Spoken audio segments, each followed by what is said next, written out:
Nous allons parler bien sûr de ce deuxième rendez-vous de l'économie circulaire qui va se tenir le 18 juin, donc c'est dans un peu moins d'une semaine que ce sera présenté donc au Cégep de la Pocatière. On a deux invités ce matin, bien sûr, Émilie Dupont, qui est la coordonnatrice de la démarche d'économie circulaire du Kamouraska, et Pierre Bouchard, qui est technicien senior et chargé de projet chez Bioptère. Bonjour à vous deux. Bonjour. Ça va bien? Oui, très bien. Oui, Monsieur Bouchard, je vais commencer par vous.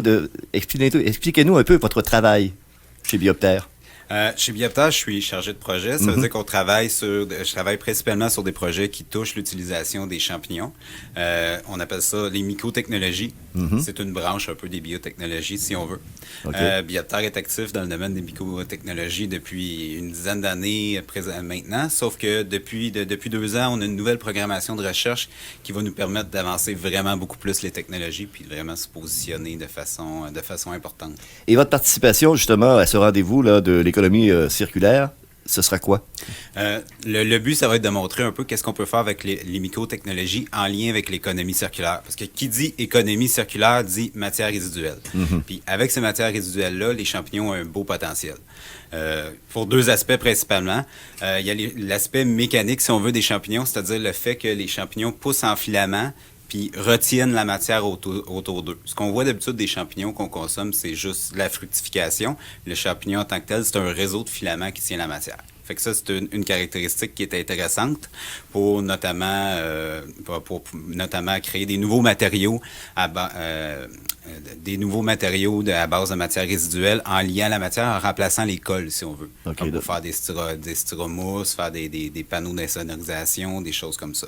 Un autre aspect des champignons qui est vraiment intéressant, c'est la capacité des champignons à sécréter plein de métabolites, plein de molécules dans leur environnement, dont entre autres des enzymes qui sont vraiment puissantes pour casser les chaînes de carbone qu'on retrouve dans le bois, dans le carton, mais aussi dans les hydrocarbures et les choses comme ça. Fait que des fois, les matières résiduelles peuvent être plus difficiles à valoriser étant donné qu'il y a quelquefois des contaminants à l'intérieur et les molécules que ces champignons-là font sont en mesure de briser les chaînes de molécules plus complexes comme des hydrocarbures, des choses comme ça.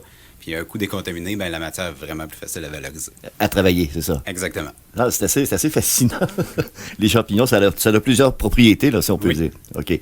Maintenant, Émilie, donc Bioptère sera là, bien sûr, à ce rendez-vous.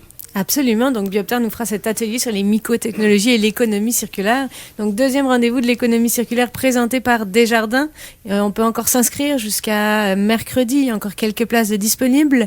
Évidemment, on parlera d'économie circulaire en général avec plusieurs initiatives au Québec et ailleurs. On va parler du partage de main-d'œuvre aussi. On va parler de la symbiose industrielle au Kamouraska. Donc, vraiment ce que nous, on fait au Kamouraska avec la SADC puis avec nos partenaires. On va donner des exemples. On va avoir un entrepreneur avec nous sur place. Après ça, en après-midi, on va parler d'économie collaborative. On a parlé avec M. Lavoie la semaine passée qui nous expliquait ça. On va aussi parler des entreprises adaptées et des entreprises d'économie sociale qui ont souvent un rôle à jouer dans les démarches d'économie circulaire. Donc, toutes ces belles activités-là, c'est le 18 juin prochain. C'est sur une journée, donc complète. Et ça commence à quelle heure? Ça commence à 9h30 jusqu'à 16h15. OK, donc c'est quand même assez rempli comme journée là, quand on regarde ça.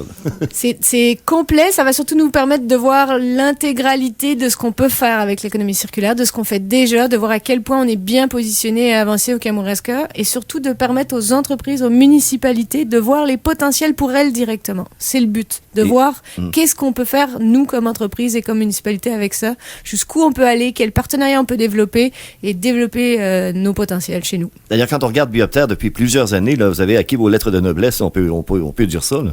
Oui, puis le 18 juin, je vais profiter justement pour parler de projets concrets sur lesquels on travaille en lien justement avec les matières résiduelles et l'économie circulaire. Ça va vraiment être intéressant. Parce qu'on en a vraiment plusieurs projets avec Bioptère dans le cadre de cette démarche-là d'économie circulaire.